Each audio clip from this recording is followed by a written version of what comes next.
Hello, this is Paul Milligan for ISE Show TV. I'm joined today by Randy Klien from Crestron. Welcome, Randy. Thank you. What do the products you guys are launching at the show today tell us about Crestron as a company?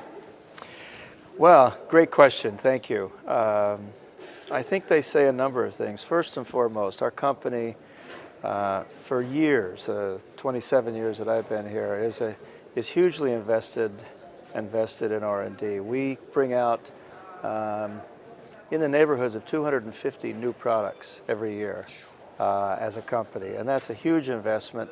And then to sustain that kind of a record takes a continuing investment and to continually reinvent ourselves. So number one, it says, you know, business as usual. We continue to invest and we continue to bring out great new technology. Number two,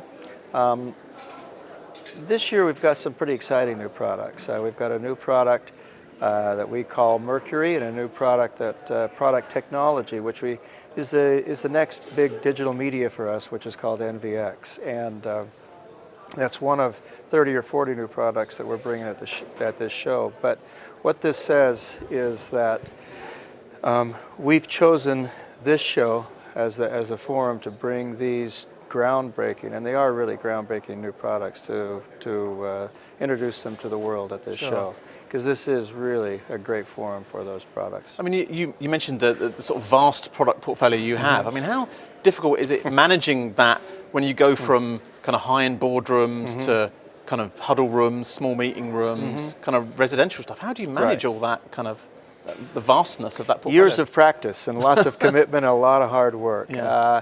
Truth is, most parts of our business today, including R&D, are separated by the residential and commercial markets. So we do separate those two parts of our business, but manage it is a huge R&D effort, a huge supply chain effort. We go through over 25 billion parts in a year manufacturing, and several thousand people in our manufacturing facilities. So it's a true testament to the great work practices of our senior management in our manufacturing, our supply chain, and our R&D leadership. Sure. I mean, you guys are at the forefront really of that kind of AV-IT convergence that we've been talking about for, God, nearly more than a decade now, really. Right.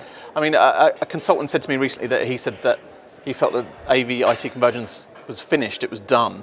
I mean, how do you feel about that, or is there still some work to do in that respect? Well, geez, let's hope not. Yeah. I don't think it's ever going to be finished, and I think it's because it's always evolving, and I think that's the most important thing.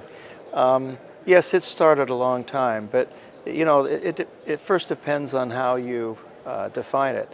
The convergence of AV and IT is not simply an AV signal over an IT infrastructure. It is the convergence of, if you may, of practices and disciplines, of businesses and industries.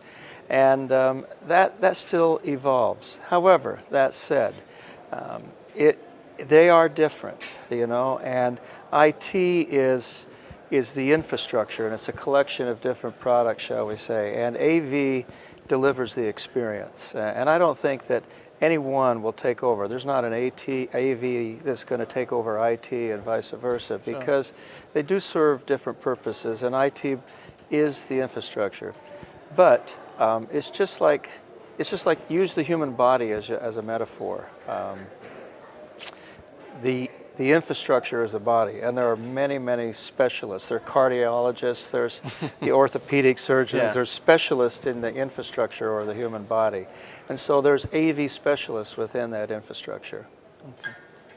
So you see it very much as a AV and IT rather than a versus kind of equation, really? Well, you can converge, of course, and we are converging all the time to get closer and closer together, but they truly are both necessary. They truly do deliver different things, and they truly are codependent in a way. Yeah. But I don't see one of them taking over the other, at least in the future that I can foresee. And something we've seen a real growth of in the last few years is Pro AV companies talking about their software provision and their software offering, and it's obviously something that you guys are involved with. Do you see a day where Crestron is purely a software company? Could that be a possibility? And is that something maybe you're working towards now? In a word, no. Okay. I don't see us there. We're not working to that point. But let me give you a great example. Probably the most well-recognized brand companies in the world, valuable brands in the world, and a very successful company is Apple Computer. Yeah. Are they a software company or are they a hardware company? They're both. It takes both disciplines to become successful. And I think we've been in the software business for years, and we've been in the hardware business for years, and it requires both to be successful and to complete and fulfill the strategy of the enterprise. Sure. So for the time being, it's maybe not business as usual, but it's continuation of what we know Crestron for. Yes, I'm going to well beyond the time being. I mean, I don't ever see that happening because I think both are needed, and we'll continue to invest and develop both. Sure. And Randy, it was a pleasure to chat to you. Thank you for Thank your you. time. You bet.